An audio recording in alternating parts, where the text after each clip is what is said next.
I started on the Duke faculty in the fall of 1967 as an assistant professor of mathematics. I think what I most enjoyed about being at Duke was the opportunity to have these fantastic relationships with very smart people who were highly motivated, people doing things that I found very interesting. I was very fortunate over the 45 years that I spent in the medical school. Actually, I moved to the medical school after 6 years in the math department. But I started a collaboration in the medical school while I was still in the math department with Walt Oberst, who was a physiologist studying cerebral blood flow using xenon inhalation. He needed mathematical support to develop his models and programming to analyze data. The studies that I have worked on that have been of most interest to me are the ones that I have done with Ed Pritchett, who was a cardiologist at Duke.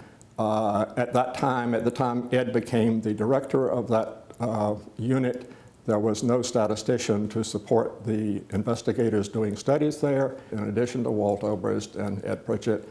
And between those two was Al Heyman, who was a neurologist, who solicited my help with the design of some early studies of the epidemiology of Alzheimer's disease.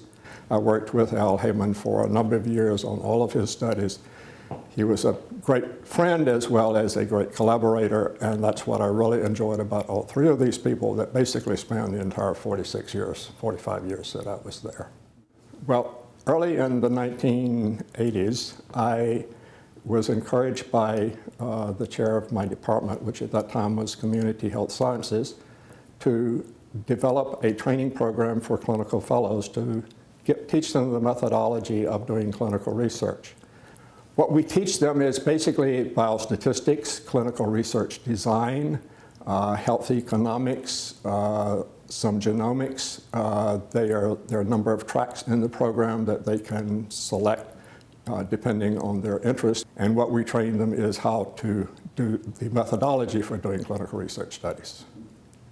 Design of studies, studies to be designed in a way that the results you get can be useful and valid, requires proper research design, proper statistical design, and proper statistical analysis, which makes basically biostatistics critical to any kind of clinical research study.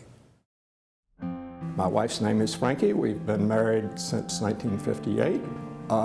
We have 2 children, a son, Bill, who is in Burlington, and a daughter, Cheryl, who is in Roanoke, Virginia. We have 1 grandchild, a granddaughter, Maggie, who is graduating from high school this year. I am going to continue doing a lot of the things that I have been doing. I'm still involved, very much involved in the online teaching that I'm doing in Kenya. I intend to continue doing that as long as I can.